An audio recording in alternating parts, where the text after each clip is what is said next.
Okay, it's 7 o'clock. We're going to go ahead and get started. First thing's Pledge of Allegiance. If you'll please stand and face the flag. I pledge allegiance to the flag of the United States of America and to the republic for which it stands, one nation, under God, indivisible, with liberty and justice for all. You may be seated. Thank you. All right, determination of a quorum. We do have a quorum, and we're going to start off with opening up for a public forum. Do we have anyone? No? Okay. Next item is approval of last month's meeting minutes, if we can get a motion for that. Make a motion, we approve them as presented in the packet. Second. All in favor? Aye. Motion carries. Thank you. Next item on the agenda is presentation of manual design specifications, the Wooten Company. So if you guys want to come on up and start with your presentation, please. Thank you.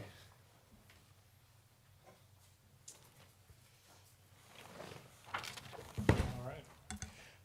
Good evening, Mr. Mayor, Council, Town Manager, staff. I am Will Larson with the Wooten Company. I am the regional manager based out of Greenville, and so we represent the eastern side of the state, and we're very pleased to be in front of you tonight. Even more pleased to be able to present the town's manual of design standards and specifications.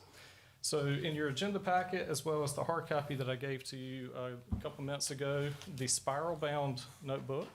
I certainly don't expect you guys to read it at this moment, but if you do have some insomnia later tonight, I promise it is wonderful. The goal for this manual is primarily to benefit the town, and by the town, more specifically, your Public Works Department, your Planning Department, and town staff. This manual is focused on the water and sewer development standards for the town moving forward, if it is so adopted tonight. The goal for this manual and the intent for this manual is to create a document that the town can lean on for any type of new and or redevelopment of assets within the town. Things like this would occur with subdivisions, single-site commercial development, institutional development, et cetera, et cetera. The goal for this is not to be a hindrance for development. It is not to be prohibitive to anyone. What it is designed to do is to create a standard by which all development will have a level of consistency, a level of predictability, and conformity. Again, the goal for this is to provide a benefit for your Public Works Department particularly. Things that this manual will dictate and will control will be primarily means and methods of how things are constructed so that there's a level of predictability when a water main, for instance, is put in. Additionally, there is a level of consistency provided with the types of devices. There are many different manufacturers, let's just say, of fire hydrants, of valves. This manual dictates that certain manufacturers will be allowed. That way, the town's infrastructure and the town's inventory has that level of consistency. There's no reason for your Public Works Department to have to maintain an inventory to service 8 different types of fire hydrants. With this manual, they can be very specific, very restrictive to just the hydrants that fit the system and just the hydrants that they already have some of the inventory to work on. The town of Spring Hope is, as we all know, is on the cusp of great things, particularly development. With the growth from Raleigh, the growth of Rocky Mount, all of your surrounding towns, the growth of Spring Hope included. The timing of this report was aimed so that the town could be proactive to head off any type of, again, conformity issues, any type of miscommunication as this development comes. And so working with town staff, our goal for this, again, was to keep the town on the front end of all of this development. Make sure that this manual is in place, it can be understood, and it can be adopted before the development reaches the town. For similar entities across the state, we have done exercises, and this has allowed them to enter into conversations with the developers, conversations with commercial parties, and they can bring this manual, they can refer folks to this manual, it offers them the predictability that when they come to the town of Spring Hope, that the town understands development, it has prepared for development, and as such, both parties can enter in essentially hand in hand. They can work together and create beneficial projects. One of the things that we did prepare in this manual specifically was the ability for the manual to grow. As I mentioned, this manual, to start with, focused on the assets for water and sewer. Certainly, that's not all the infrastructure assets that the town has. Things such as roads, stormwater, sidewalk, all of those items can be added. This manual is your manual. It is up to the town to understand it. We are certainly a resource to help in that. But moving forward, this is the town's manual. The town has the option to make changes to this manual. The town has the option to grow this manual to meet the needs that you here locally see fit and see that best fit the town. Again, I mentioned this can be adopted, or after adoption, this can be edited locally. This is not something that you're required to come back to us for. Certainly, we are more than happy to assist the town in any way, whether that be references, whether that be drafting language, any of those things. But for minor changes, for significant edits, it's your manual, and we do want to make sure that you guys are aware that this is yours. You have the option after adopting to allow certain individuals as you see fit, the town manager, the public works director, so on and so forth, to use this manual to their benefit. I won't go into any great detail on it, but I will open it up if there are any questions, any concerns or comments that council has. I'll be glad to answer anything that you may present. Attorney Edwards, have you had time to look through any concerns that you may have of this? I received it in the agenda packet, but I haven't reviewed it. It all looks, everything I've read through it looks like stuff that we've needed. I didn't know if there were any legal counsel advice we need on finalizing this item. I mean, I think the only thing to make sure it's just consistent with the ordinances. I mean, this isn't really a legal document, but just to make sure it's consistent with the ordinances, and I believe they've constructed it. From what I can see, it is written in such a way that it doesn't conflict with the ordinances. That's the only thing I would be concerned about. Yeah, the one specific thing about that, because of many of the funding requirements when you're pursuing federal dollars, state dollars, when you're in the state of North Carolina, there is a requirement that if you do not have a manual or a set of standards in place, that when you are speccing equipment, that you do 3 or equal. Again, fire hydrants, valves, pumps, things of that nature. With the town taking a proactive stance of identifying consistency, conformity, and adopting a specific set of standards, this is your document, and moving forward, you can lean on this document such that you're not having that 3 or equal approach. Very good. And Mr. Manager, was there anything you needed to point out or ask from your final review of it? No, sir. It's been reviewed by staff, including Bonnie Moss himself, and he did recommend some changes, or edits, I should say. Those were incorporated, and this is the final product. Thank you for the time you spent on it and fine tuning it and get it where it needed to be. Appreciate that. Do you have any final comments you'd like to make? No, sir. Again, we appreciate the opportunity to work with the town. I know we have several projects currently with the town, and this being one of the first ones that we've been able to reach completion on. So very glad to be a partner with you guys, and look forward to the other projects we have. Congratulations. We appreciate you taking it as quick as you could. All right. All Thank right. you all. Yep.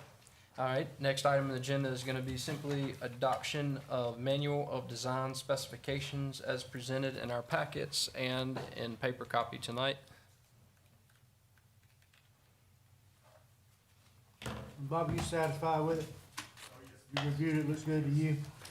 Make things better, more consistent, easier to work with? Yeah, which, is like, when Bryce's Ridge started, Mm-hmm, the contractor was out there, yeah,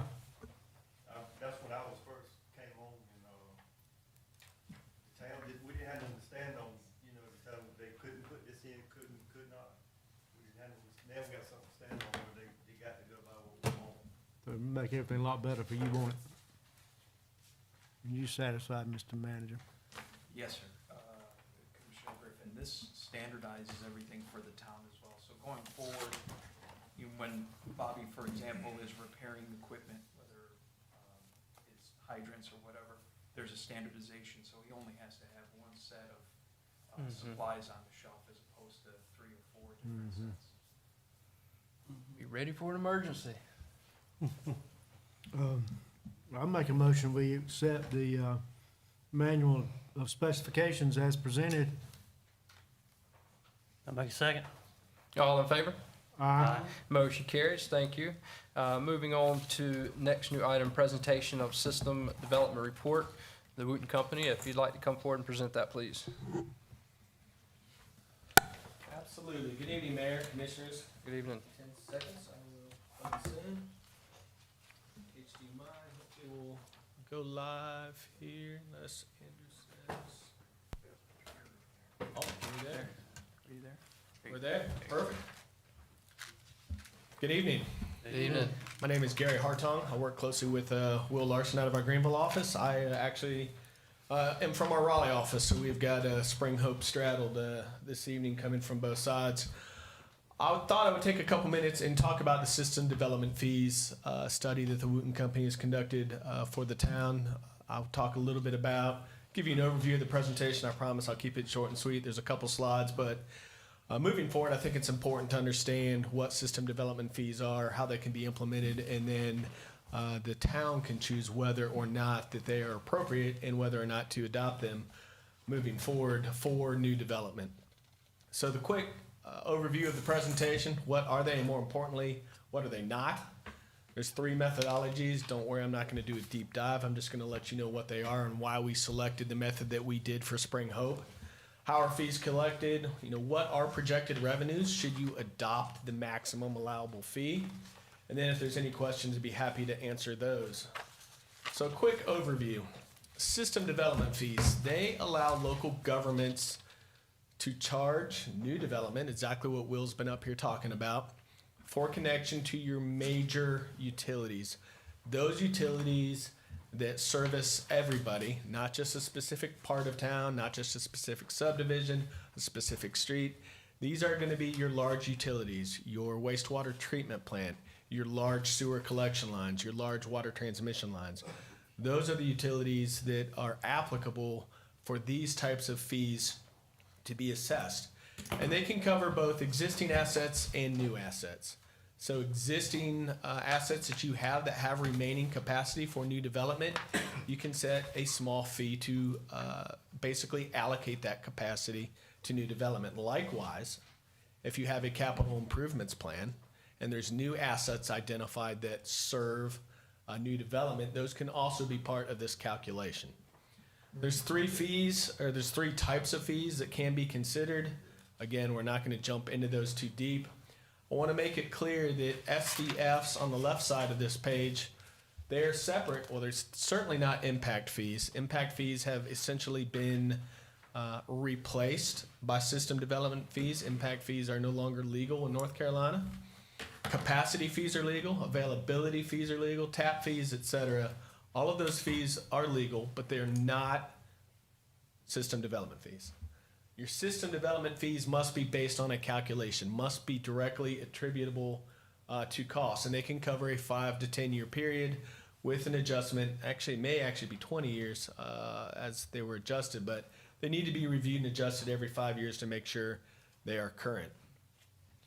A little bit about the history. About 8 years ago, there was a lawsuit, and the town of Carthage lost that lawsuit from the developer, from Quality Built Homes.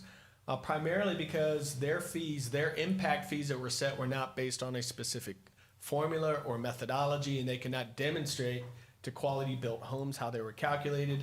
Therefore, they were deemed infeasible, and so Carthage was on the losing end of that assessment. There were negotiations, obviously. There were other folks that had impact fees in place. So the Home Builders Association, the North Carolina League of Municipalities got together, negotiated how they could, how the municipalities and local governments could win with the cost of new development, and how local developers are willing to pay a portion of the costs needed to serve them. So in July 2018, the North Carolina General Assembly produced a document or legislation that prescribed how these fees could be assessed by local governments in North Carolina. When assessing or when preparing these fees, there's a lot of things that go into it. This is just a sample of what feeds into the SDF calculation. Primarily, if you have existing assets, you're looking at depreciation schedules, debt service schedules. On the other hand, if you have future development and a lot of growing needs, you want to look at the CIP, your capital improvements plan, and what those plans are from those developers so that you can adequately determine what assets are needed within that 5 to 10 year planning period. There's three methodologies. In essence, the buy-in or the equity cost method, in this particular method, the way I like to think about it is this applies to existing assets that still have capacity. For instance, the town's wastewater treatment plant has a permitted capacity. You're only using a portion of that. The remaining capacity is available to new development. Some of that has already been paid for by your existing water and sewer customers. And so this methodology takes those costs, the depreciated cost of the treatment plant, and divides it by the entire capacity. So the bottom bullet on the left, the main difference between this method and the next method is that the cost burden is shared by your existing and new development. Your incremental cost method, this is really looking ahead. This is assets that are needed to serve new development. In this particular methodology, your new development is paying for the new capacity, the added capacity necessary to serve them. So again, the bottom left bullet, most important on this slide, slide is new development is paying for these costs based on a capacity charge. Of course, when you can't decide between the two, you've got the combined cost method where you mix a little bit of this, a little bit of that, and you put the two together. Those are sometimes appropriate. They're sometimes not. We've used that methodology before. When we were looking at Spring Hope, we thought that the buy-in cost method was the most appropriate because most of the improvements most of the assets you have are existing. They do have some capacity left. And those items that are in the 5 and 10 year CIP are not necessarily eligible for SDFs. Yes, they are improvements to your system. There's some valve replacement. There's some fire hydrant replacement. There's some upgrades to pump stations. But those aren't necessarily going back to where I started, those arterial, those large transmission type improvements. So given all that, we determined that buy-in was the most appropriate. Again, I'm not deep diving on this, but over on the right-hand side, you'll see the water assets and the wastewater assets that we thought were eligible for system development fees. On the water side, well 4 and some of your other well improvements, the filtration upgrades that you've made, the 12-inch water connection, and there's some 8 and 10-inch main replacements. The net total cost of those improvements is just over $6 million. When you divide that by the capacity, the gallons being offered by each of those individual assets, it comes up to about $11.63 per gallon. The wastewater, significantly less. There are a couple of assets in the existing assets that we think were eligible. Again, rehabilitation of your manholes on your 10-inch and larger lines, which really is only about $90,000. Dividing that by the capacity, you're coming up with 22 cents per gallon. The reason that the treatment plant is not in here, if I'm not mistaken, is that had been fully depreciated over the course of its life. So that is why it is not an eligible asset. So when you add these together, you've got to develop a cost per gallon, and then you can also develop a cost per customer or connection. And the simplest way of doing this, there's multiple ways of doing it, but the simplest way of doing this is basing it on meter size. A 5/8 or a 3/4 inch is a typical residential meter size. So we assign that equivalent ratio of 1.0. Again, using that number of 1163 for water and 22 cents for sewer, you have a total cost of $11.85 for a residential customer. Now on a 1-inch meter, that equivalent ratio is increased to 2.5 or 250% of the 5/8 inch meter. And that is really determined by we'll just say a water organization. And that is the maximum amount of water that can flow through that meter size, safely flow through that meter size. So it's 250% of the 5/8 inch meter. That is why those fees are multiplied by 2.5, and you have a total of $29.63. The one thing I want to emphasize on this particular page is if you have a pen, circle maximum allowable. So maximum allowable means that the town cannot charge in excess of this amount. Now it can charge anything it would like to underneath it.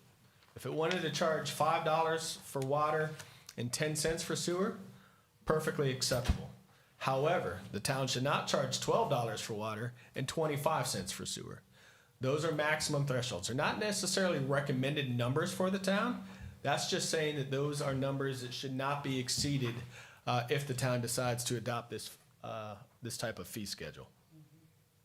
So what's this look like for a customer or a developer who's coming to town and is going to pay by meter size? Let's go back to that 5/8 inch meter, which is a 360 gallon per day connection.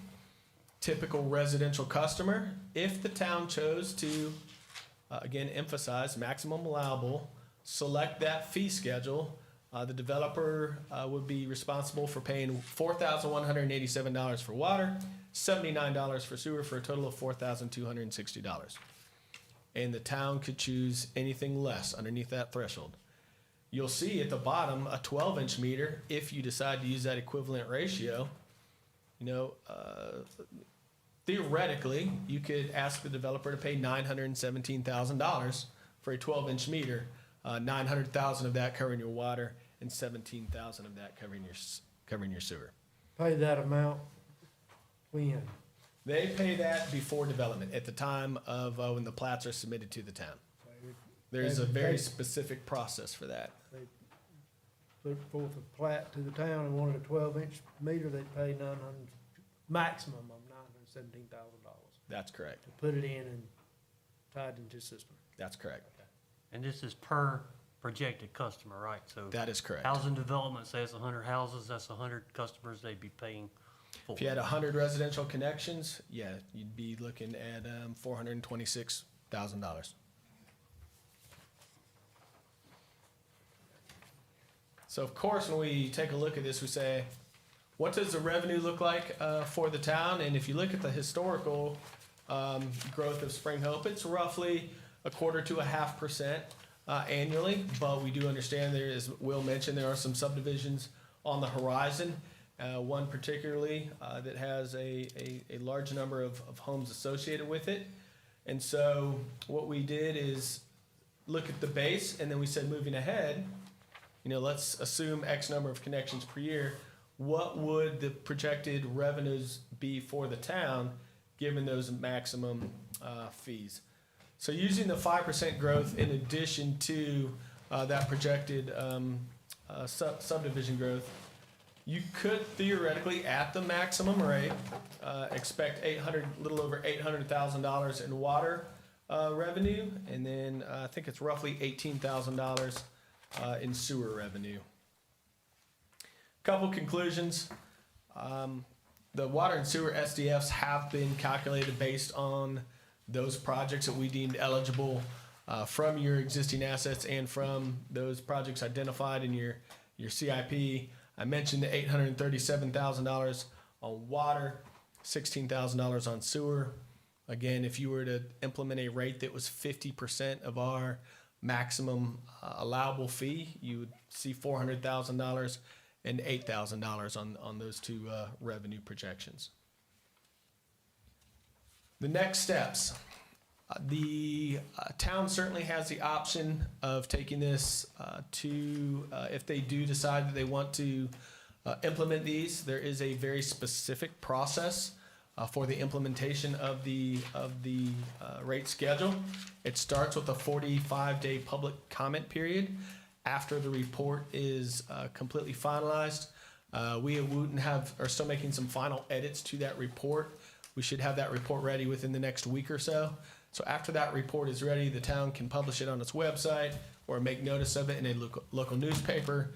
That starts the clock for that 45-day public comment period. A public hearing can be conducted during that period or at the conclusion of that 45-day period. At that point, we will have comments. We may have comments from the town. We may have comments from the public.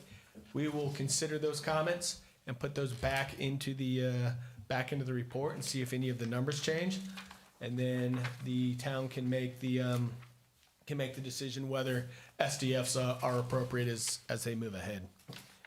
I just wanted to give you a quick comparison here. It's probably difficult to see in your on your handouts what other communities are doing in North Carolina as far as setting their fees. These fees can be set again anywhere less than those numbers that I noted to you earlier. They can be set to encourage growth. They can be set to deter growth. They can be set in close competition with your neighbors, or they can be set far apart. It really depends on what attitude and how the town wants to move forward as far as encouraging development. But the red circle up here, that $4,000 figure for a residential connection, this is based. I will admit this is 2 years old, 2 to 3 years old. This survey was taken in 21, 22. There's certainly a larger number of communities that have implemented fees, but I have not seen it summarized yet. But at this point in time, there were only 2 communities in North Carolina that had set a water system development fee above $4,000. You can see the majority of them were set between $500 and $1,500. That's representing 42 communities. On the wastewater side, Spring Hope falls on the other end. So there were 2 communities charging less than $500, and then the majority of your communities there were between $500 and let's say $2,500. Most of them there falling in the $1,000 to the $1,500 mark. So it is it's interesting that you fall on one side of one spectrum and the other side of the other. But and as I get more updated information, I'd be happy to present that to the town manager so he can discuss that with you in further detail. Happy to answer any questions. That was a lot of information that I just put forth in front of you. I think the report, when we have it ready, will give you further time to digest it, and you may have further questions in. But if you have any preliminary questions, I'd be happy to answer that. And why that Winterville town logo made it up there, I don't know, but just act like that's not there. Got it right on the first page. All right, we got it right on the first page. Trying to get this ready in time to present to you all this evening. I apologize for that. When will the report be ready? The report should be ready. We're making some final edits to it now. I would think in no more than 2 weeks. Hopefully this week we'll get that wrapped up. So Put in you'll front of come you. back to us with the final report. We can, yeah. I mean, we can. We'll present the same information from the final report. I don't expect the final report will vary from this information, but if there are questions, we can certainly follow those up, either following the public hearing or another time if you deem it appropriate. Can you very quickly go back over this slide? Sure. Was that the water? Those 2. Sure. You said we're the opposite ends of the other towns. Tell me, give a couple more sentences of context. Sure. And again, you're opposite ends of the spectrum with water being on the high end. Now, let me clarify that because maybe I was not clear enough. These are actually implemented rates. These are not what you see here does not necessarily reflect what the consultants calculated for those municipalities or those counties or authorities. These represent the fees that were implemented by the local governments. So there may be a large portion of those municipalities and utilities that were calculated much higher than what you see here. But the local elected officials decided to implement rates at that $500 to $1,500 threshold. And you're showing us where we would be if we went along with this proposed chart? and If use the you went, maximum allowable, if you went, yes, if you went Okay. along at the maximum allowable, then we would be at the opposite end of the spectrum, is what you're saying. that is correct. You'd be at the high end of this chart. And this is what you guys forecast as possible for Spring Hope? So Is this why that, you're giving us this number? You uh, feel that that that's is warranted? that is based, 837 and the 17 is based on a 0.5% annual growth. Okay. This is over a 5-year period. Okay, A 0.5% annual growth. Plus, we understand that there, again, I need to double check the report, but I understand that there is a subdivision that will have potentially have a number of homes that could be built, and we've added those to this as well. But I don't have that exact number off of my head. Well, if I may, Gary. Sure, absolutely. That's been permitted, Okay. so, it's been permitted and it's gone through final plat, so I don't know. There are some units that haven't been final platted, but, so I don't know how that impacts this number as well. That's something for, in terms of Sure. the legal ramifications. So, without getting too technical, the system development fees may be retroactively charged back to the point where the SDF study was contracted with the consultant.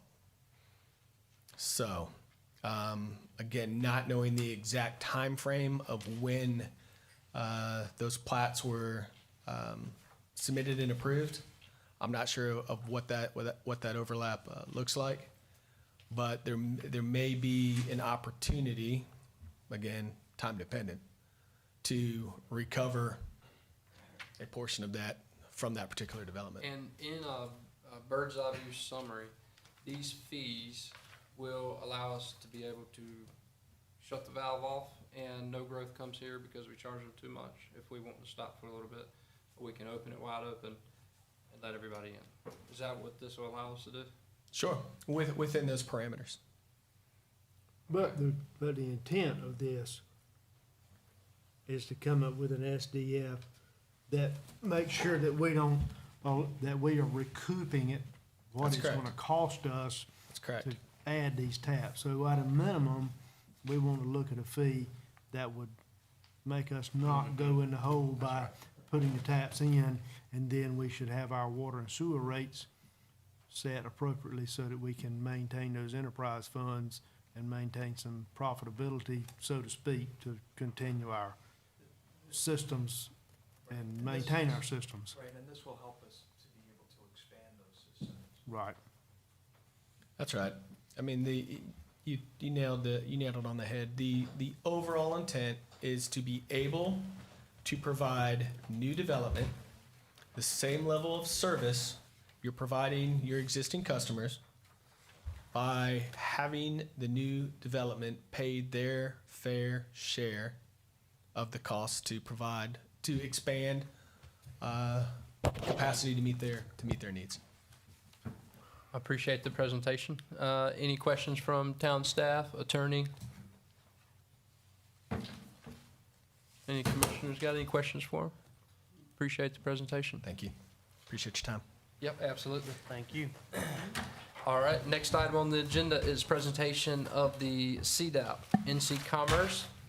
Mr. Bruce, come on down. Switch these things out here a little bit. Look, I mean, just look at all the activity, the types of things that are happening in Spring Hope. We got you guys' projects, just wait till you hear about this project.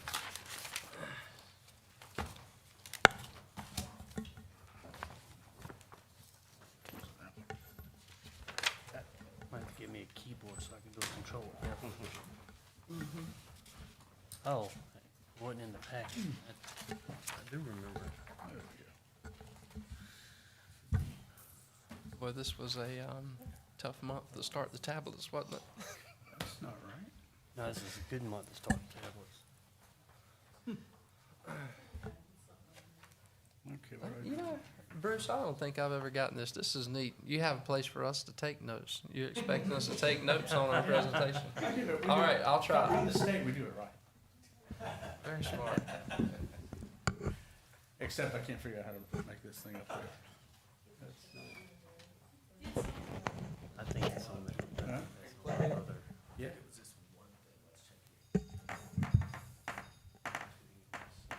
I have it in different screens. That too. There we go. All right. Thank you, sir. I got my notes up here and everything. I don't know. Yeah, it does. Good deal. Okay. Everybody ready? Let's see how this goes. Anyway, Mayor Pritchard, Commissioners, I'm Bruce Naglin, Community Economic Development Planner for the 15-county North Central Prosperity Zone.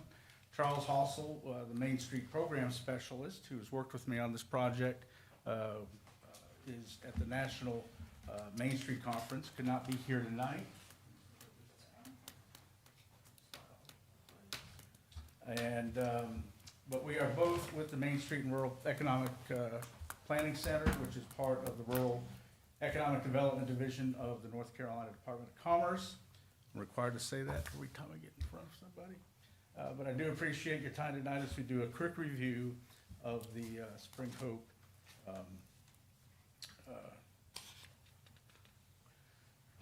Community Economic Development Plan.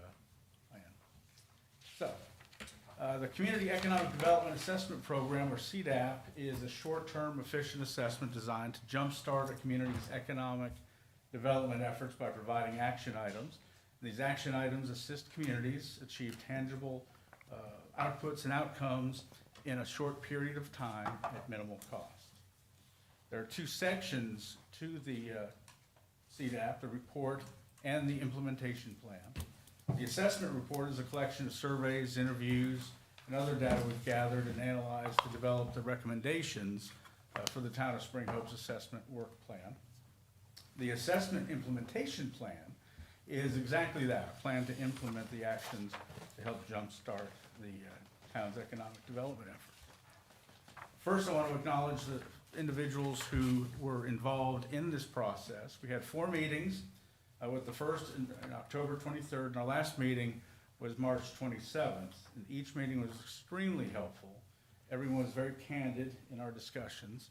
And I also learned that while there may have been a disagreement or two, but nothing serious, there is still a strong love for the town of Spring Hope. So that's and prideful. That's a good thing. We held a 2.5-hour economic positioning vision workshop that was open to the public from 6 to 8:30 p.m. on November 14th at One Man's Treasures Auction House. And these were the folks up on the list who were involved in that process. And you'll see the results of those in a few minutes. So some brief highlights from the market analysis that we did. The retail gap or sales leakage, which is money being spent outside of Spring Hope's 5-mile primary trade area, is about just under $16.5 million. You can see the business types that are leaking. It's all of these on the list. But the first 7 business types account for about 11.9, almost $12 million, or about 70% of the total leakage. And there is opportunity for new business and certainly expansion of existing businesses to pick up some of that leakage over time. So the local work group completed a SWOT analysis identifying strengths, weaknesses, opportunities, and threats. Spring Hope has a lot of strengths, such as the architecture, location to the highway, proximity to the triangle, small town feel, low crime, relatively affordable housing, a local newspaper, industry, as well as retail and service businesses. And then on the flip side of that, there are some challenges or weaknesses. And I'm going to test something here real quick before I go on, just to see if I can. No, that didn't do it. That didn't do what I wanted. idea how to get that. I needed a mouse. There we go. That's what it did. Okay. So on the flip side, like I said, some challenges, weaknesses in aging infrastructure that we understand is being addressed. Cell and internet service, empty and rundown appearance of downtown buildings, and apathetic property owners. Lack of natural gas, green spaces and walking trails, not enough foot traffic downtown, a lack of business variety as well. So all of those things. But, you know, you gotta find the strengths and the weaknesses before you get to the opportunities, right? So some of the, of which include aesthetic improvements. Let's see what else. Attracting businesses from Wake County where property is expensive. Using the town's history. Lodging, the potential of the movie studio as a potential economic driver and business generator. Small business opportunities. Somebody mentioned that Spring Hope could have a cool little downtown, and I agree with them. And there are some external threats, such as water, I'm sorry, not water, such as annexation limitations. I know, no, that's fine. Annexation limitations, county water sewer system issues, I think, food security issues, or insecurity issues as it goes. And all things to just kind of keep an eye on as we go through the process. So we provided an online survey to members of the work group and stakeholders, which included elected officials. Hopefully you did participate. They were all anonymous. I have no idea who did it. But there were 11 respondents. And what we'll see next are responses to some of the questions. The full survey results are listed in the report. So the first thing we asked was, what makes Spring Hope a great place to live, work, and play? And most noted community, location, small town with access to larger amenities, and just being business friendly. Spring Hope's unique role in the regional economy included comments about antiques, agriculture, movies, and the town's quirkiness. I always like that. If you're quirky, that's a good thing. So that's a good thing. Spring Hope's greatest undervalued or underdeveloped resources include its downtown buildings, land, and people. And what should we know about your desired future for Spring Hope? In a few words, food, appearance, vibrancy, destination, and gathering places. And again, the complete results of the survey comments are in the report. On November 14th, about 26 or so residents and business owners gathered at One Man's Treasure Auction House for a 2.5-hour workshop to develop an economic positioning and vision statement for the town. And this is the proposed vision statement that came out of that ultimately, and a lot of other work that we put together on that for one morning. But visioning is the process of developing consensus about what future the community wants, and then deciding what is necessary to achieve it. Economic positioning is the economic role your community plays in the county, region, and state. A community economic positioning and vision statement provides a forward-looking strategic framework to help guide local government and the community make disciplined, tactical, and incremental decisions on community issues as they arise. So the proposed statement is that the town that moved overnight in 1889, Spring Hope is a vibrant, safe community near US 64 and I-87 that embraces small businesses, young families, cultural and recreational opportunities by honoring the past and building the future. An inviting downtown offers shopping, dining, and antiques, serving as the heart of our historic neighborhoods and emerging movie industry, surrounded by agriculture, fabrication, and manufacturing. 4 strategic goals were developed from this economic positioning statement. An implementation plan was developed based on these goals. The implementation plan represents short-term actions, 12 to 24 months, which may be taken to advance the town towards this desired community vision. The strategies are an inviting downtown, vibrant, safe communities, historic neighborhoods, and an emerging movie industry. So the economic positioning statement and vision, which we hope you'll adopt at this meeting and the next, contains the 4 strategic goals, which are underlined, as noted a moment ago. The town that moved overnight in 1889, Spring Hope is a vibrant, safe community near US 64 I-87 that embraces small businesses, young families, cultural and recreational opportunities by honoring the past and building the future. An inviting downtown offers shopping, dining, and antiques, serving as the heart of our historic neighborhoods and emerging movie industry, surrounded by agriculture, fabrication, and manufacturing. So now we're at the crux of the whole thing. How do we get there? How do we do this? How do we put it together? So this is the implementation of work plan summary page. The section at the top, highlighted in yellow, is the recommended positioning and vision statement that we just read. Spring Hope is a designated North Carolina small-town Main Street community, so the implementation strategy is to use the Main Street four-point approach to downtown revitalization, which includes organization, promotion, design, and economic vitality. We're gonna do that not only for downtown, but we're gonna do that town-wide. It just makes it easier that way. In the left column are the strategies, goals, and objectives. And strategy 1 is inviting downtown, and the goal is to reestablish downtown as the center of the community, inviting and vibrant, welcoming all. The objective is to improve one public space downtown, which would likely be the train depot project. The objective does not limit, of course, to just one public space. You can do as many as you want, but that's the one we're tasking you with anyway, over the next couple of years. Excuse me. Looking at the columns to the right, the actions listed under organization, design, promotion, and economic vitality are what needs to be initiated and implemented to achieve the goal. For strategy 1, the organization team actions include continue to seek funding opportunities for rehabbing the depot and outside spaces, promote the downtown program by reaching out to downtown business and property owners to show them how being involved can benefit them. The promotion team will promote downtown as the center of activities in Nash County, promote all happenings downtown through social media, and will consider a public pop-up fundraising event for the train depot project.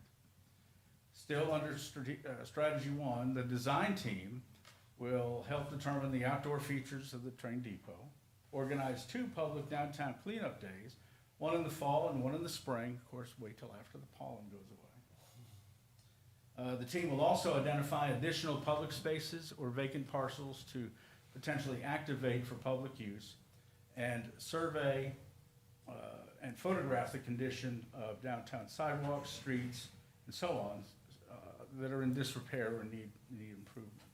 The economic vitality team will develop opportunities for retail pop-up markets, devise a process for the Downtown Development Board to identify new property and business owners, and in partnership with the movie studio, find a location for a screening theater. Strategy 2 is vibrant, safe community. The goal is to become intentionally vibrant with a focus on healthy living, economic vitality, and resilience. The objective under this strategy is to make at least one significant visual improvement in fiscal year 2025.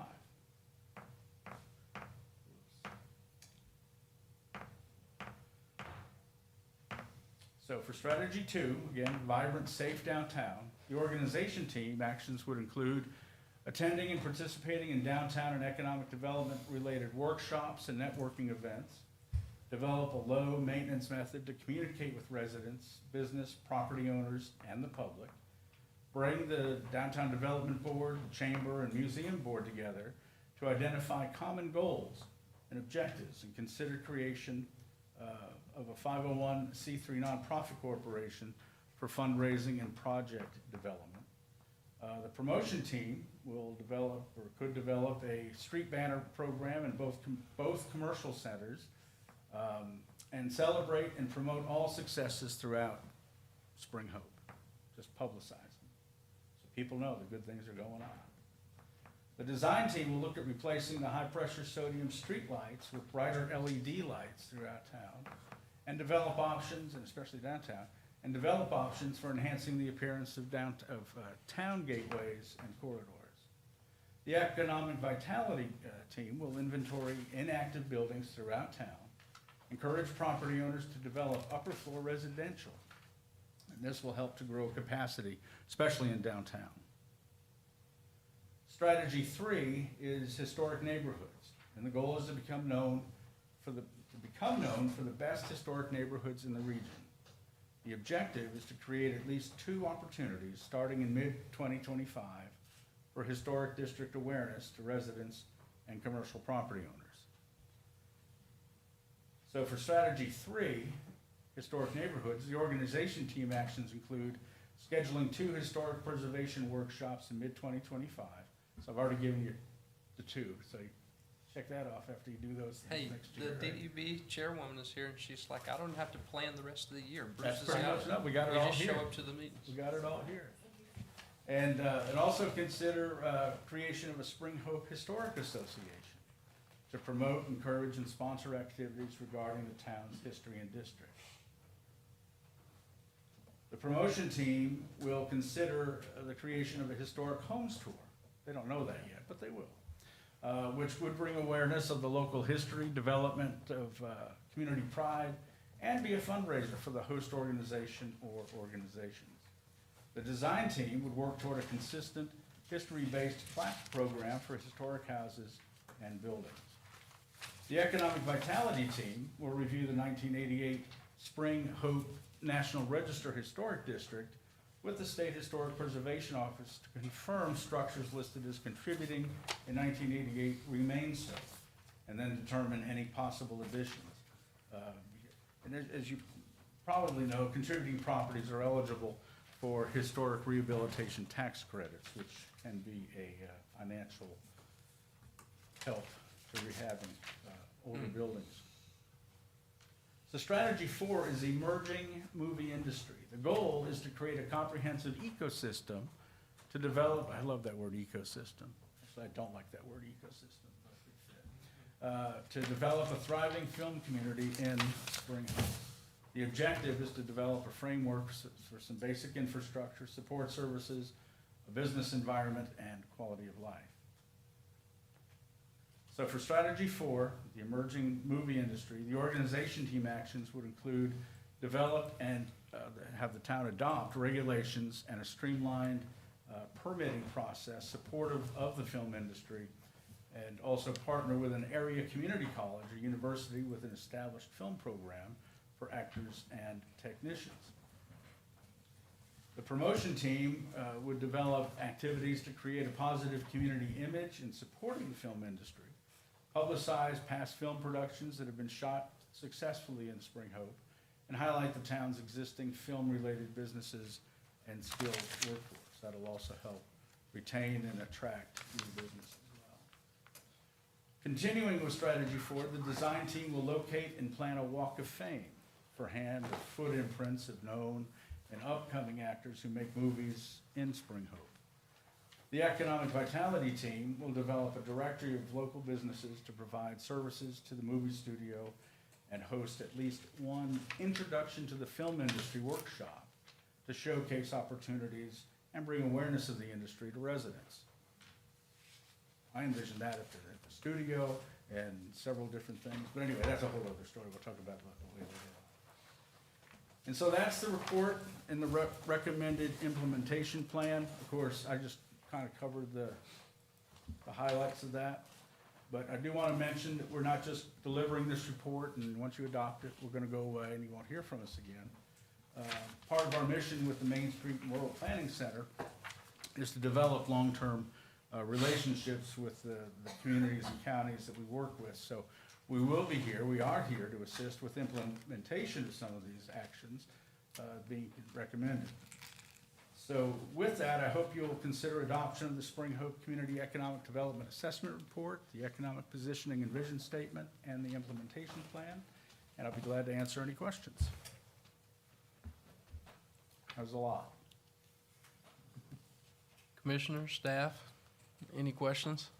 I think Bruce has distilled, about 6 months worth of work? Mm-hmm. Months, 6 Yeah, it's been 6 months, hasn't Yeah. it? Yeah, we've seen Bruce a lot. Yeah. And the people involved would continue to see you coming to help with the implementation of all this stuff if the plan's adopted. You're not gonna develop the plan and then hand it out and you're gone. Yeah, we don't. You don't try do not that. to No.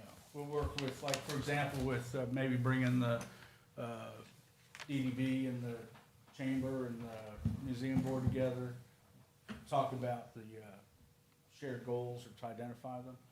That's something I can help mediate, for example, that, and just other things will help. I want to come back anyway and meet with all those groups. And Chuck will be here to help with the DDB more than I would be, but help develop work plans, actual work plans. I mean, these are kind of a work plan, but it's, A true collective. yeah. So. Plus, we want to find out how it's going and stuff like that. So at bare minimum, I'd be back every 6 months or so. Andrew, what are we doing? How are we doing with this stuff? What can we tick off? And, but there's a lot of fun projects in this that I think would be fun to help with as well. And thank you to all the residents that volunteered their time also. Oh, yeah, yeah. It was a lot of people. Who else is here? Good.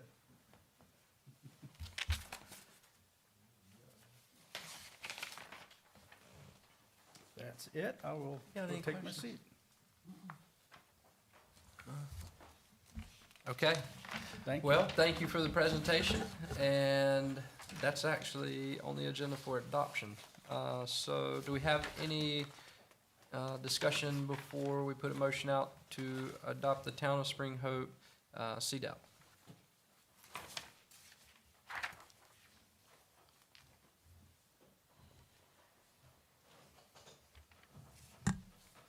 I make a motion that we adopt Town of Spring Hope CDEP plan. All in favor? Motion carries, thank you. Next item, we need a motion to go into public hearing for. Mr. Mayor, Yes. before you do that, may I?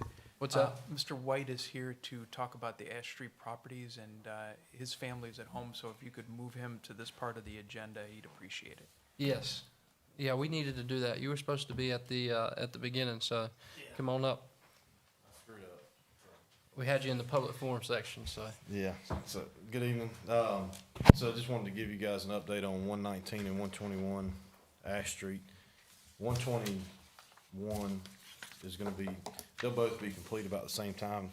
121 will be about probably 4 weeks behind on getting the front windows, but we anticipate, 119 having completion done in the next 8 to 10 weeks.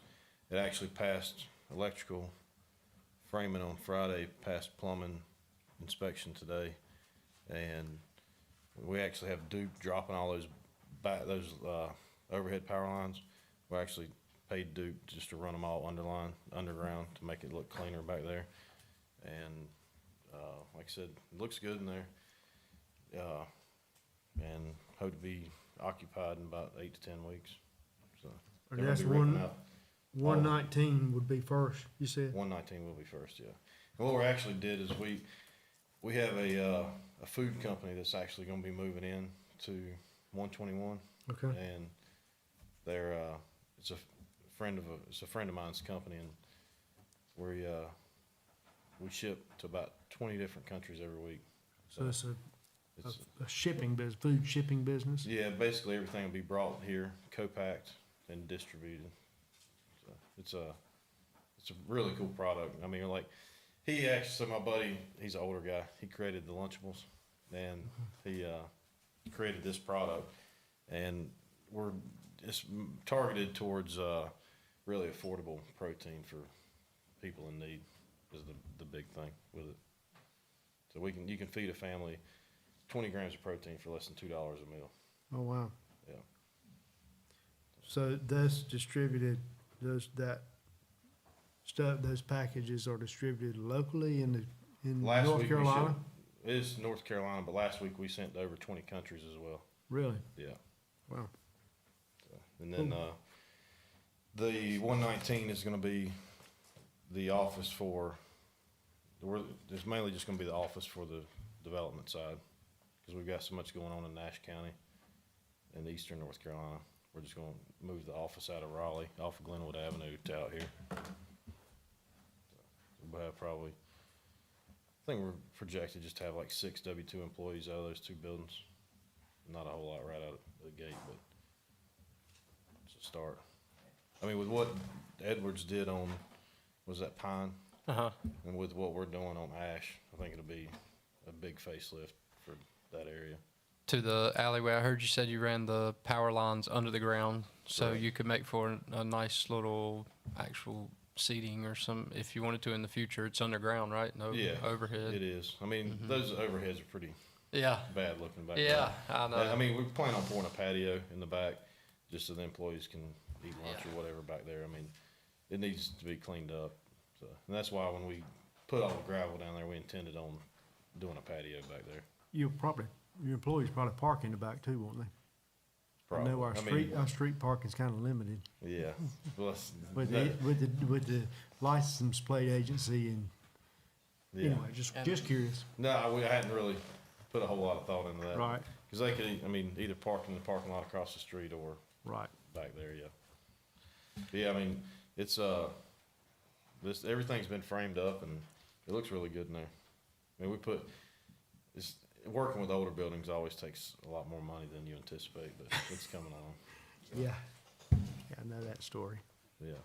Lots happened in Spring Hope in the last few years, a lot. Okay, well, thanks for putting those wires under the ground. Yeah, I appreciate it. Y'all got any other questions? And thanks for the update. Yes, Yeah, sir. appreciate it. that. Yeah. Keep keeping us updated. Yeah, Yeah, I'd probably, either Andrew and I talk, we'll see where we're at and if there's much of an update, because he and I talk fairly regular. So unless there's the biggest thing is the storefront windows, those Yeah, are hard. that's right. I mean, You want that to look good. It's very entailed with everything that has to be done with them, but Right. that's really the main holdup on, like, where we have a problem with scheduling, but I mean, you got real lucky on the glass and the awning on that building that's framed up right now. It's got the glass all the way to the top. yeah. That looks really good. I mean, that's what You we're got- going back with. What, are you going back on the other side too? Yeah, we're doing just like that. black frames, Fantastic. but, Oh, nice. I mean, it's expensive. Yeah, all the way up like that originally. That's Yeah, gonna look good. and we're ripping out, we're doing the same thing on 121 too. Mm-hmm. And even in the office, we framed up everything where it's all glass. When you walk down the hallway, it'll be all glass. Uh-huh. So it'll Nice. be, I think they're doing 14-foot ceilings in the entry, 14-foot ceilings in the hallway, and then 10-foot ceilings throughout all the offices, and then a big conference room in the back. That's a real narrow building, so by having glass on the inside, it'll make it feel bigger. It will, And but tall actually, ceilings will now help that, too. I mean, when we took over those buildings, there was a ton of stuff in there. Yeah. But now that it's opened up and, we can schedule a time if y'all wanna walk through it while it's rough, you can. It actually opens up pretty well now, Mm-hmm. so. Good deal. Thank you. all right, Appreciate it. Thank you, Tom. Appreciate it. Okay, so we're gonna roll into public hearing for land use regulations, chapter 26 zoning amendments. Get a motion to go into that public hearing. Make a motion, we go into public hearing. Second. All in favor? Aye. We are in public hearing for land use regulations, chapter 26 zoning amendments. Do we have anyone from the public that would like to speak?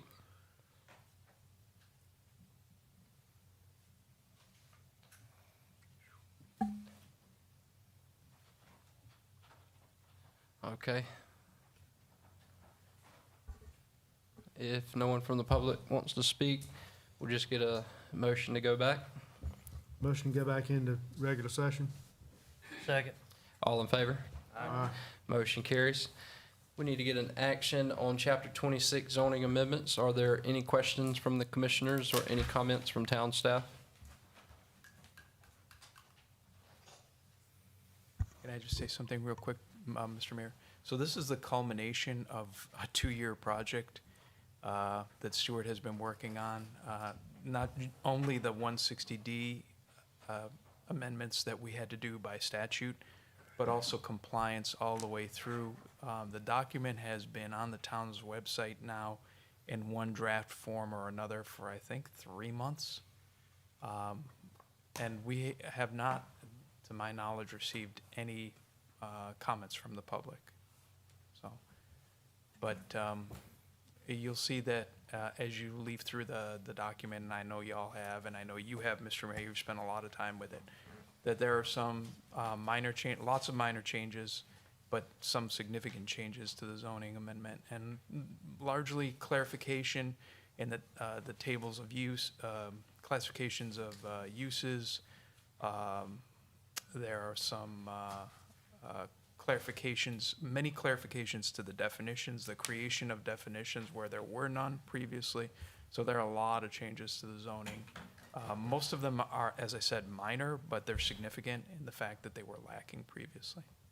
So we had earlier, they took care of all of the design specifications of the hard components of the development. And now what we've done with this is taking care of all of the zoning components dealing with development so that the development is controlled and the development is what the Board of Commissioners wanted. So the 26 zoning amendments, as Mr. Manager said, has been going on for a long time. And it's the largest ordinance update that the town has had since, I think, the 70s. And so it's definitely been time for it. And I'm so grateful and appreciative of all the time spent by the staff and also the commissioners talking about this, making sure that we got it right. And I think it turned out just like we needed it to turn out. So any questions? No, I'd just like to echo the appreciation for the hard work that went into updating these zoning ordinances and bring them in compliance with statute. Even though there were some minor changes, there's still a lot of language that was changed that needed to be updated. It looked real good. So. All right, we'll take an action item here if we get a motion to approve Chapter 6 zoning amendments. Make a motion, we approve Chapter 6 zoning amendments. All right. Chapter 26, wasn't it? Chapter 26, excuse me. Second. All in favor? Aye. Motion carries, thank you. Next item is to open up for a public hearing for land use regulations, Chapter 24 subdivision amendments. Make a motion, we go into public hearing for Chapter 24 subdivision amendments. Second. All in favor? Aye. Motion carries. Would anyone from the public like to speak about land use regulations, Chapter 24 subdivision amendments?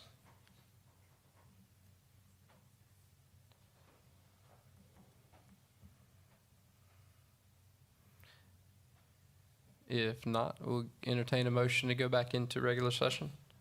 Make a motion, we go back in regular session. Second. All in favor? Aye. All right. Likewise, this has been going on for a really long time, parallel to the 160D, Chapter 26. This, again, has to do with what the town will look like in the future. So we took care of the design specifications, the commercial zoning, now the residential zoning. Again, the largest updates since, I believe, the 70s. And then we also have our economic plan to tie all this together, where we'll have marketing collateral and the design specification manuals. We can go recruit the developers that we want. And there we go. So any questions or comments on Chapter 24 subdivision amendments? No, same thing's already been echoed. A lot of work went into this. Appreciate everybody's work and input and comments during that process. Mr. Mayor, we'll add that these are both dynamic documents, and they can be and should be changed and updated going forward. I also want to thank Stuart for their hard work, but also particularly emphasize something that Mr. Hartung said earlier, is that, when you want to encourage development, you should do it in a way that suits the town, and these are steps in that direction. Future steps for the town will be a true comprehensive land use plan, and then everything that sort of divines from that point forward, and that will include things like some of the things we discussed at this very board, conditional zoning and so on, particularly master planned communities. So again, this is another, maybe not a first step, but another step, but there will be steps beyond this. And we're so fortunate because oftentimes I see communities that will have gone through an entire master plan before they figure out they need to do these things. And we're very fortunate that we have these things up front right now before we do reach critical mass with developers trying to knock our doors down. So we got our right tools very early on ahead of our master plan, and we're lucky. We're very fortunate there too. So appreciate your guidance on all of this. All right. So, Make a motion that we accept and approve chapter 24 subdivision amendments. Second. all in favor? Aye. Motion carries, thank you. Next on the agenda is budget amendment 6 and 7 for the general fund. Mr. Manager. Thank you, Mr. Mayor. If I may turn it over to Michelle to talk about the budget amendments real quick. Okay, so, number 6 is just, decreasing the cost in the buildings and putting in the streetlights. Our streetlights went up this year because of the subdivisions. So we needed to move 6,000 from buildings into streets. And number 7 is we are moving $20,000 from economic development, the appropriation into the expense to be able to have the 5% match for the next grant we're going after. For the what? The next grant. For that we're- depot. Right, Right. and that's it. Oh, and how wonderful is that? With all these plans, we also have $850,000 already for the train depot and another $850 that we should get next Yeah, month. I think the initial allotment was 800, if I Yeah. remember, 800, but we requested, this go round 571 was our maximum. It was based on the job creation formula that the NC Commerce, and that's, the most we could ask for was 600. The improvements were actually 571, so it actually came together kind of almost. And that unique downtown you said is because we have a true central park. We have a town center. Right. Okay. Any questions on the budget amendment? So my tablet hadn't updated quick enough to read the numbers off those budget amendments, but I'll make a motion that we approve both those budget amendments, 6 and 7, as presented in the packet. Second. All in favor? Aye. Motion carries, thank you. Amending Resolution 2024-06 RDED grant application with 5% match. Mr. Manager, can you quickly recap us on what that RDE grant is? Yes, sir. Thank you, Mr. Mayor. So initially, this board adopted a resolution to support the grant request. We did discuss the 5% match. It was in the minutes, but we did not have it formally in the resolution. So NC Commerce has requested that we formally put it in the resolution, and that's what this is about, putting that match in. And how timely that the budget amendment came just before the resolution. And is 06 for the new water tower or the wastewater treatment? That's, I think, another agenda item. There's another one. Yeah. Okay. Now I make a motion that we accept resolution 2024-06A, RD grant application, 5% match. Do we have a second? Second. All in favor? Aye. Motion carries, thank you. Adoption of that amended resolution, 2024-06A. It has A in that second line. Is there Right. another one? That's because 06 was the initial resolution, so we added the A designation for amended. Okay, got it. Thank you. Consideration of annual contract with Fields and Cooper. Attorney Edwards, would you like to petition us for another year of service? Yes, we've got a long-term relationship with the town. I'd like for it to continue. I haven't had many legal issues to deal with this last year, so we hope for that to continue as well. But the contract you have before you is the exact same contract as last year, just with the dates updated. Glad to answer any questions you may have, but the firm has enjoyed its relationship with Spring Hope and would like for it to continue. But of course, it's the pleasure of the board of what you want to do. I'll make a motion, we approve the contract as presented in the packet with Fields and Cooper to continue as our legal counsel. Second. All in favor? Aye. Motion carries, thank you. All right, reconsideration of the state revolving funds for the water storage tank. This is what I was talking about. Mr. Manager. So, Michelle, can you pass those resolutions out? So there is a resolution for this and also for the water storage tank and the wastewater treatment plant. And you'll note that it is a forgivable loan, but it's my error. I misread what the forgivable part is.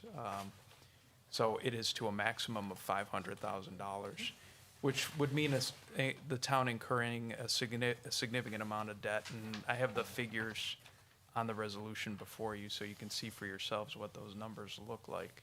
So Michelle and I have had a lot of deliberation about what this means for the town going forward, and whether or not we could even get the LGC approval for these figures. Unfortunately, LGC doesn't weigh in until you have construction documents ready, so that means incurring a significant expense in design work. No offense to my friends, I say friends, to the folks at Wooten, but that's a lot of money. So that's why I asked the board here to reconsider both the water storage tank and the wastewater treatment plant improvements. Subsequent to our asking for these revolving loan funds, we actually were able to secure funds through the efforts of Representative Chesser and Senator Barnes, which we thank them very much for, and also further requests going forward. So it doesn't really make sense for the town to incur this kind of debt at this point, particularly when we're on the precipice of, the kinds of growth that we're talking about. So that's what this is about. Questions, comments? Commissioner Griffin? No, I just echo it. We're very lucky to have gotten the funding from our representatives so we can not put ourselves in this bind and yet still make improvements to our system. So, Right. Thank you. Absolutely. They've been Mhm. great champions and partners for the town of Spring Hope. Yes, they are. So, I would make a motion that we decline, the water funds, the loan for the water tank and the wastewater treatment plant improvements, Adopt these resolutions. adopt these resolutions. Okay. All right, so the adoption of these resolutions would be to decline okay, all right. Yes. So we need to get a motion to adopt the resolution for the declination of the state revolving funds for the water storage tank and the wastewater treatment plant improvements. Make a motion, we adopt the resolutions to decline both of these loans. Second. All in favor? Aye. Motion carries, thank you. Proposed fiscal year 25 budget ordinance and budget message. Well, I'll start, yeah. So, Mr. Mayor, as you know, we began this journey in February with the board in discussions of the budget, what the budget would look like this year. There have been a lot of uncertainties in terms of what the reval, what story that would tell. We're still not really certain. We don't have hard facts from Nash County. We have been told that our figures are conservative enough in terms of revenue projections and valuations for the town of Spring Hope. And maybe Michelle can talk to when I'm done. Some of the inaccuracies that were published in the press, and she can set the record straight.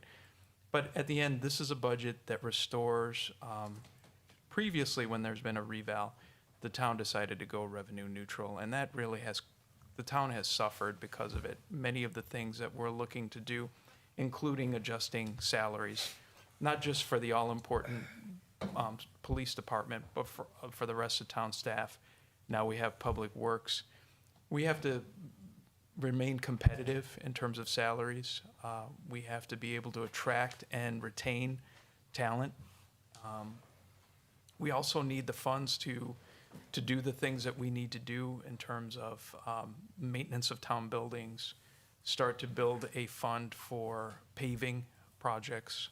I know that's a priority with many people. We've held off on paving because of these, and I think Will passed out the plans for phase 2 to Bobby. You saw that big roll he handed Bobby. That's phase 2 of the water improvement program, or water improvement project. So we've held off on that. But having said that, not every road's going to get paved as a result of that water project. So we want to make sure that we start to lay the groundwork for the next steps. And that's what this budget does, is lays the groundwork for those next steps.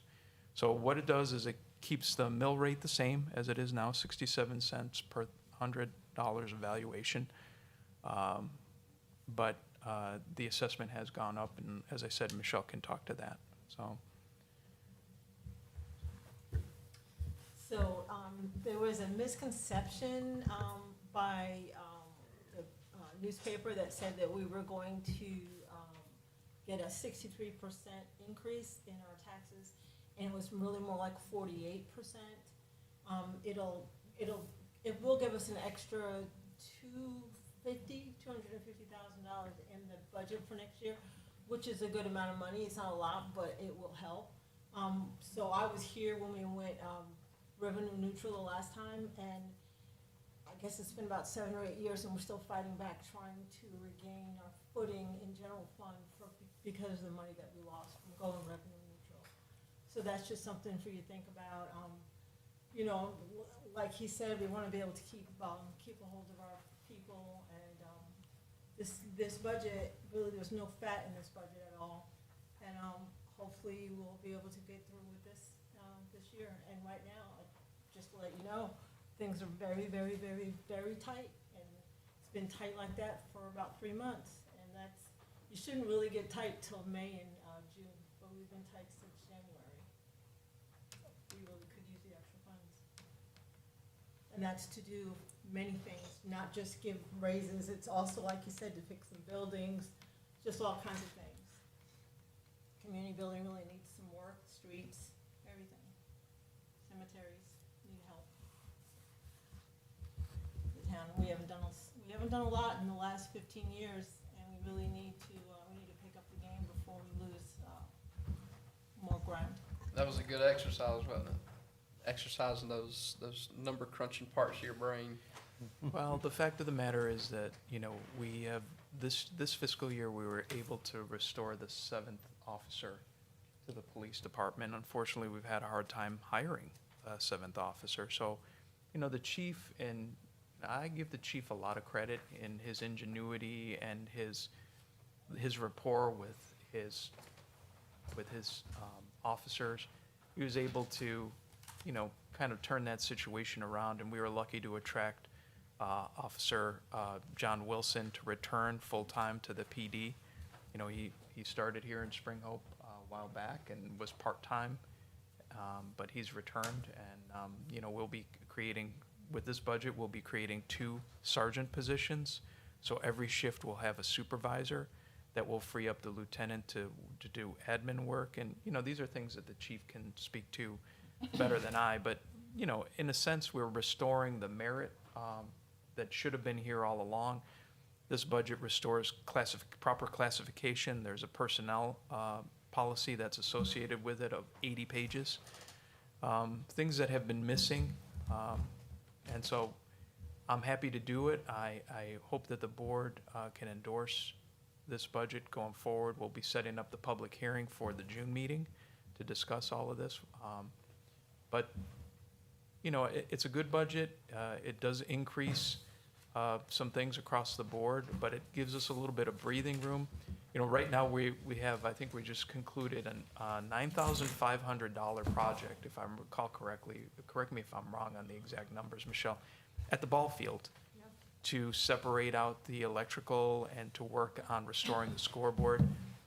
You know, these are things, we can do more of these types of things with a budget that is more expansive. I mean, we haven't been able to do these things because the budget's been so tight. And where we have, we've had to pinch pennies elsewhere. And, you know, we operate a full-service community. We have everything here except an electric utility, basically, and maybe broadband. But everything else the town does. You know, we have curbside pickup, we have police. Of course, you know, we have volunteer firefighters, but, I mean, this is a rural community after all. You know, water and sewer utilities. So these are all things that we want to maintain going forward. Everything costs more today. I don't think any of us is a stranger to going to Food Lion or any other store, Dollar General for that matter, or Dollar Tree, everything costs more. And it costs more for the town too. We're not exempt from that. Thank you for the updates on that, and we got the public hearing next month. Public hearing next month is the tentative date next month. We gotta have it next month, right? Yes, sir. Yeah, public hearing for the fiscal year 25 budget, which would start in July of 2025. So And public hearing that for would be June 3rd. Okay. All right, we do have a chamber update to tie all of this together. The final step to talk about the classes that y'all have going on. But tell us about the chamber. That really finish ties it So we had together. a lot going on in the chamber this past month. If you all were in town, was it weekend before last? You saw a lot of old cars hanging around in town. I think the newspaper did an excellent job of reporting that for us. We appreciate the spread and the publicity.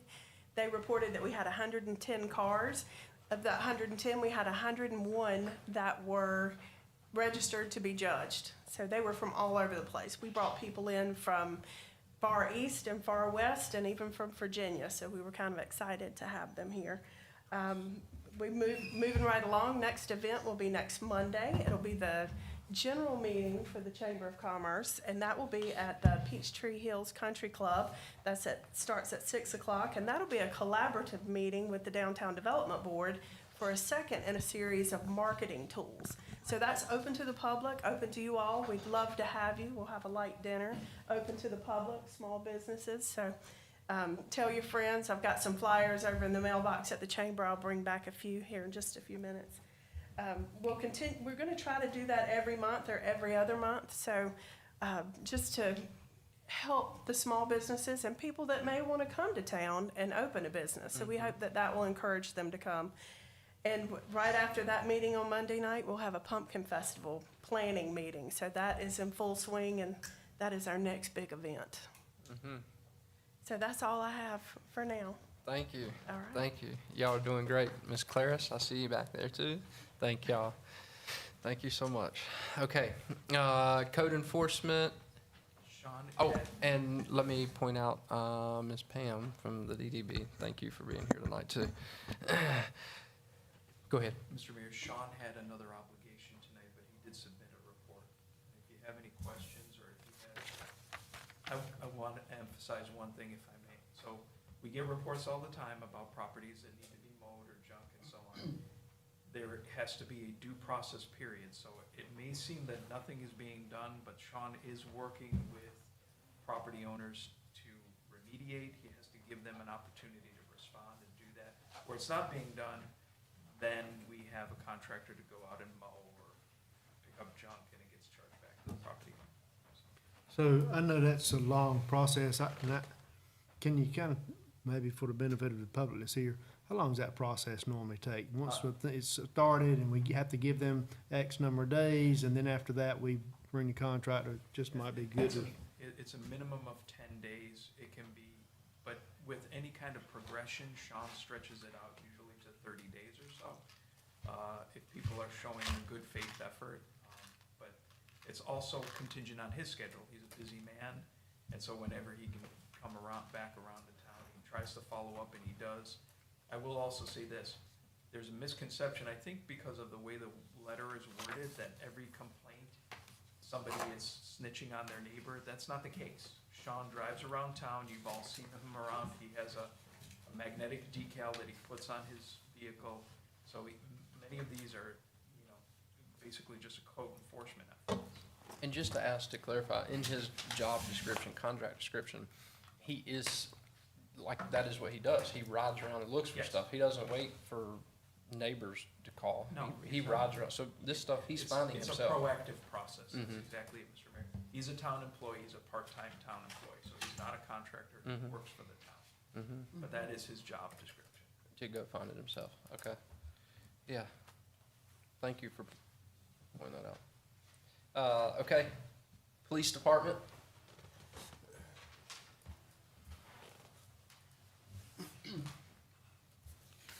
As you can see, this was a pretty busy month for us. starting off to talk to you about Sergeant Wilson and LaShawn Lucas being promoted to sergeant, who's already here. Basically, what this would do is give us our 7-man for now. I have just been informed today that we are going to be losing Officer Fulmer. He's going to be going to work for Warren County Sheriff's Office. He will probably be turning in his notice within the next 2 to 3 weeks. I reached out to a gentleman that I know who's employed at an agency outside of Nash County, and he did meet with myself and Lieutenant Leary today, and he has filled out his paperwork, and he will be replacing Officer Fulmer if everything checks out in his background, which I don't see any reason why it wouldn't, because he's already sworn now. Basically, we'll just go from, we'll try to get the paperwork, because right now state's taking a really long time to get stuff back. I went ahead and fingerprinted him today. I went ahead and submitted his expungement request today. Those are the 2 longest things to wait for. As soon as we can get the results back from the fingerprints, which everyone has to do, I can submit the paperwork to Training Standards, probably looking 6 to 7 weeks after I can submit that. So there shouldn't be much downtime at all since I'm getting ahead of it. Not exactly sure when Fulmer's going to be leaving. Hopefully we wouldn't have to go with the 6 guys, but at the most a month. At the most would be my guess. Looking at the cases or the calls, we had 11 reported incidents this month, which, like I said, we were pretty busy. The guys have been getting slammed with a lot of calls, like the dirt bikes and things like that. We have actively pursued these dirt bikes, and they have failed to stop for us, and we're not going to be chasing dirt bikes. It's juveniles on these dirt bikes. We do what we can do. We try to deter them. We're doing everything we can. We're doing investigative work, trying to figure out where they reside, and so on. We have located 2 of the dirt bikes. 2 of those dirt bikes have been seized, and they're not in possession of those bikes any longer. Yesterday we had a complaint with one. He was warned for the 2nd time, and if it goes on the roadway again, it will be seized as well. We have had issues with some homeless characters hanging around, and right now the biggest complaint with them that we've had is in the downtown area, hanging out around the library, hanging out around the stores after hours and so on. For the most part,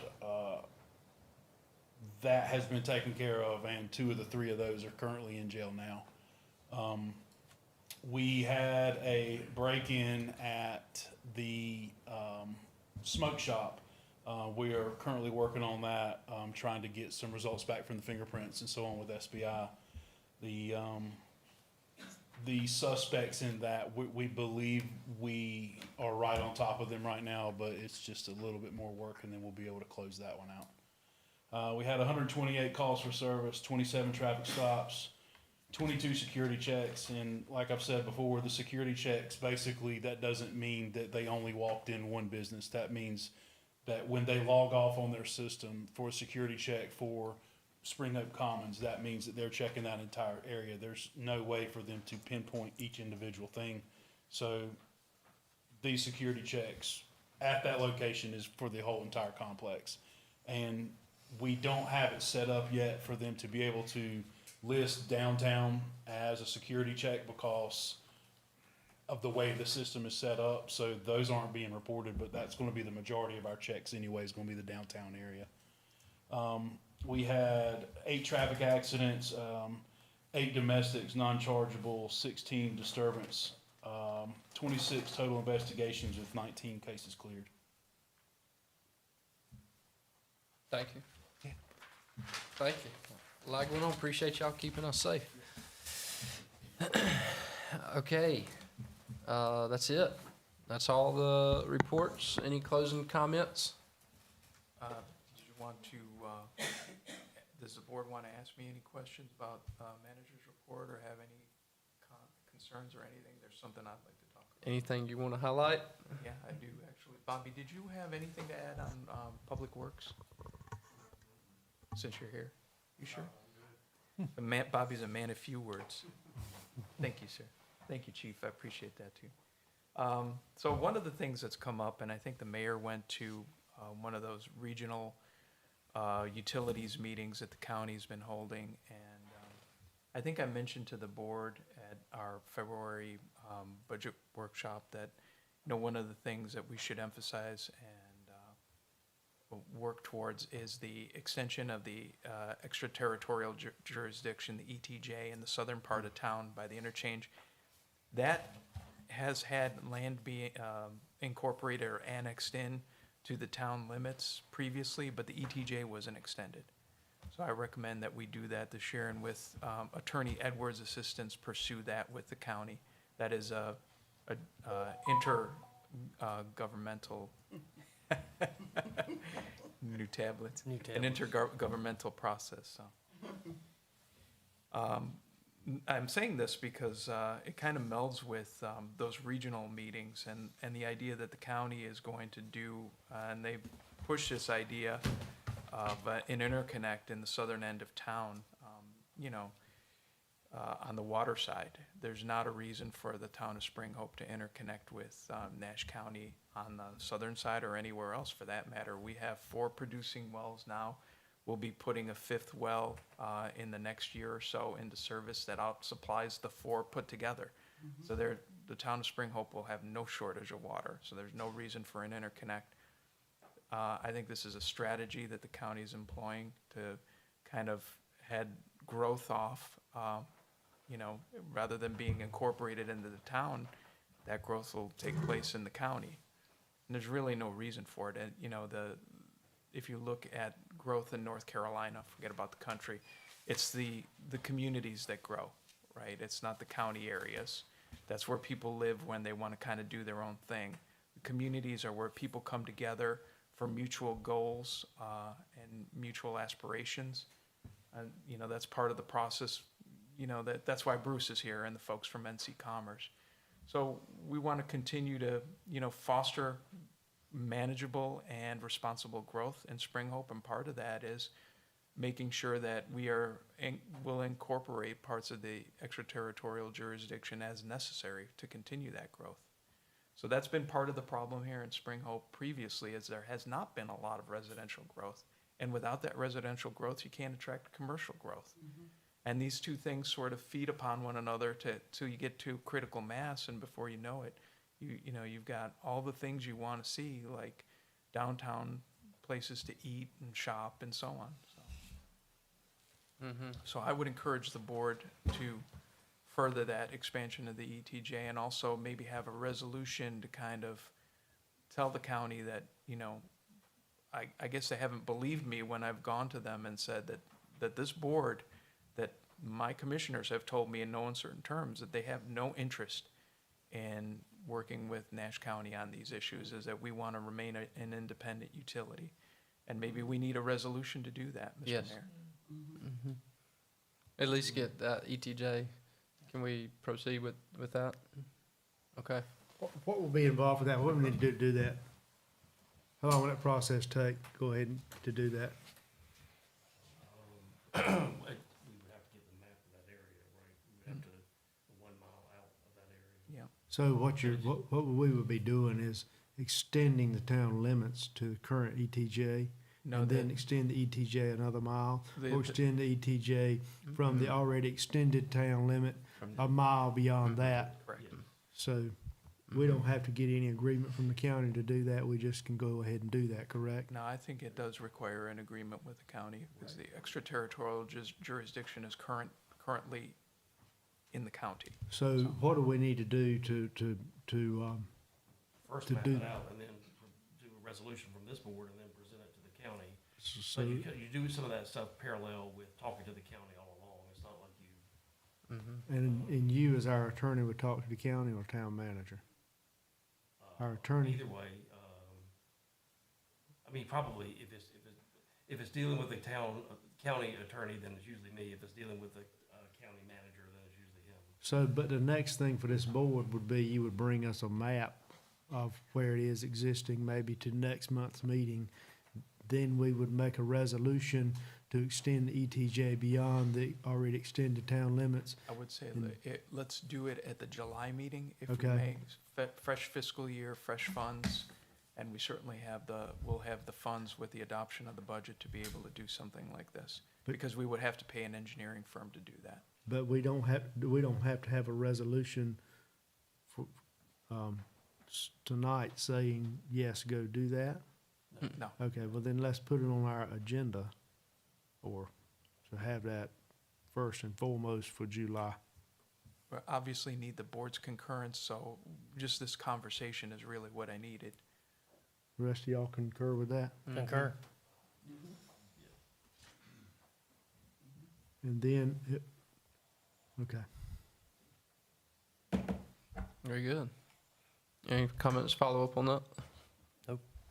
We got it. We got an action plan. Thank y'all. Any other highlights? No, unless you have questions for me. Nope. It's been a busy couple of years. I told you when I interviewed over 2 years ago, 2.5 years ago, that, we would make a lot of changes together, and some of them would be small, but when change started to come, it would be, we'd be making leaps and bounds. So I think we're getting to that point now. Mhm. You see the fruits of some of our labors over the past couple of years. Look at the agenda. That's all you gotta do.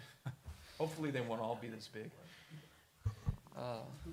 Okay, we'll start with comments. Commissioner Griffin, any closing remarks? No, sir.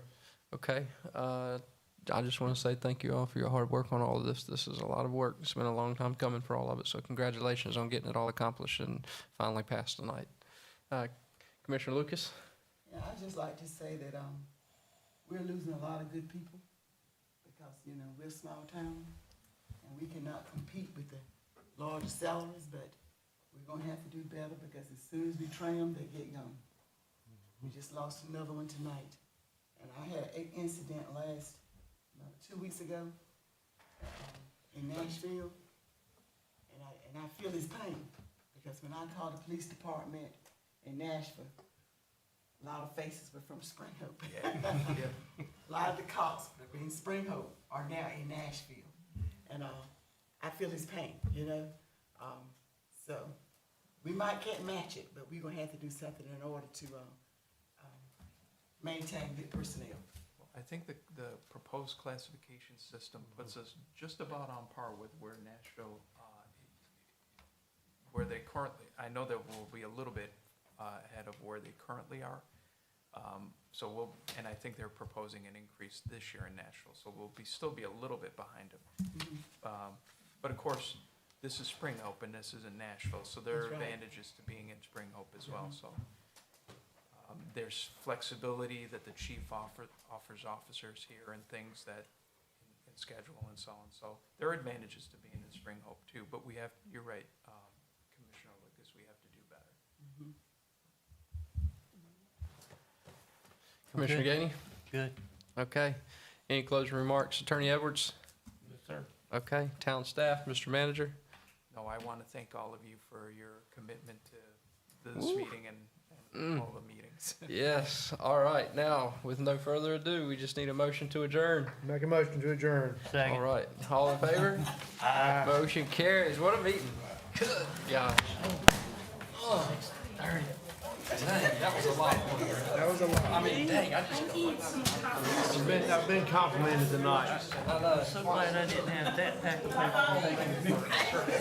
See you, Bobby. Good night, Bobby. I know it's past your bedtime.